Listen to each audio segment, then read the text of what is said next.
اللہ کے محبوب کی خدمت میں ایک شخص حاضر ہوا اور اس نے کہا کہ حضور میرا بیٹا مجھے اپنی چیزوں کو ہاتھ نہیں لگانے دیتا.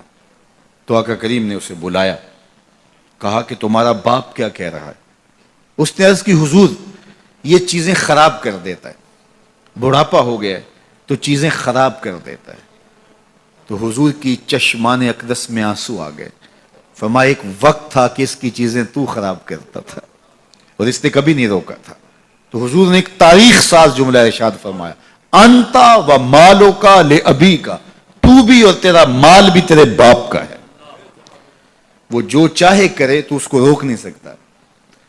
لیکن اولادیں جب سمجھدار ہونے لگے تو وہ والدین کو دقیانوس سمجھتی ہیں, وہ والدین کو اولڈ فیشن سمجھ لیتی ہیں.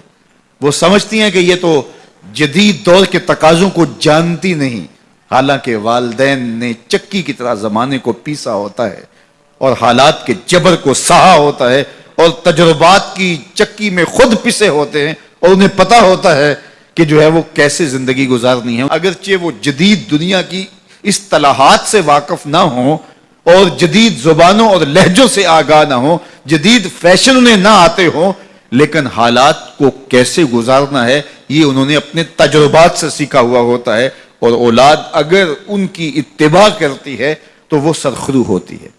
لیکن چونکہ گرم خون جب آتا ہے تو پھر وہ چاہتا یہ ہے کہ میں زیادہ سمجھدار ہوں, تو والدین کو وہ اگنور کرنے لگ جاتے ہیں. اور والدین جب اپنے اختیارات سمٹتے محسوس کرتے ہیں اور اولادوں کے اختیارات بڑھتے ہوئے محسوس کرتے ہیں تو ایک طرح سے وہ اندر سے ٹوٹنا شروع ہو جاتے ہیں اور یہ ان کے لیے اذیت کا سامان ہے. تو اس لیے میرے رب نے انسانی نفسیات اور انسانی کمزوریوں کو مد نظر رکھتے ہوئے کتنی خوبصورت جو ہے وہ تاکید فرمائی, وَبِالْوَالِدَيْنِ إِحْسَانًا, ان کے ساتھ تم نے حسن سلوک کرنا ہے, تمہارے رویے خوبصورت ہوں. بلکہ فرمایا تم نے ان کے سامنے اف بھی نہیں کہنے. کلمہ تعفیف کیا ہے؟ اف بھی نہیں کہنے.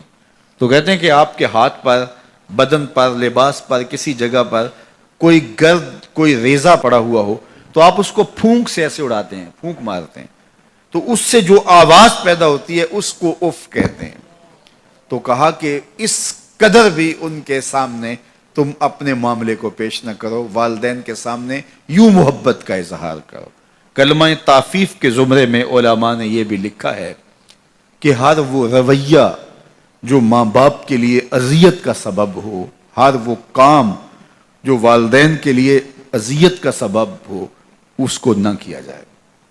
حضرت امام حسن رضی اللہ تعالی عنہ حضرت سیدہ فاطمہ الزہرا رضی اللہ تعالی عنہ کے ساتھ کھانا نہیں کھاتے تھے. ایک دن انہوں نے کہا بیٹا میری آرزو ہے کہ تم میرے ساتھ کھانا کھاؤ, لیکن میں دیکھتی ہوں کہ تم میرے ساتھ کھانا نہیں لیتے ہو.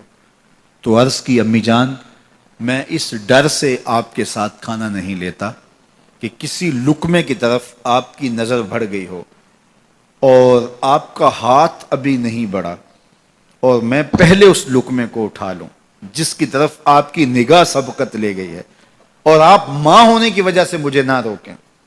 وہ ایک فلسفی کہتا ہے مجھے ماں کی محبت کا صحیح اندازہ اس دن ہوا جب سیب 4 تھے اور ہم 5 تھے. ماں نے کہا میں تو سیب پسند ہی نہیں کرتی. یہ ماؤں کے روپ ہوتے ہیں, یہ ماؤں کے پیار کا رنگ ہوتا ہے. تو کہا کوئی لقمہ اچھا ہو اور آپ کی نظر بڑھ گئی ہو, لیکن میرا ہاتھ پہلے بڑھ جائے اور آپ اس وجہ سے کہ آپ ماں ہیں تو آپ جو ہے وہ اس کی طرف ہاتھ نہ بڑھائیں, تو میں اس ڈر سے آپ کے ساتھ بیٹھ کے کھانا ہی نہیں کھاتا. تو کہا ان کے سامنے اف بھی نہ کہو اور ان کی تعظیم کرو.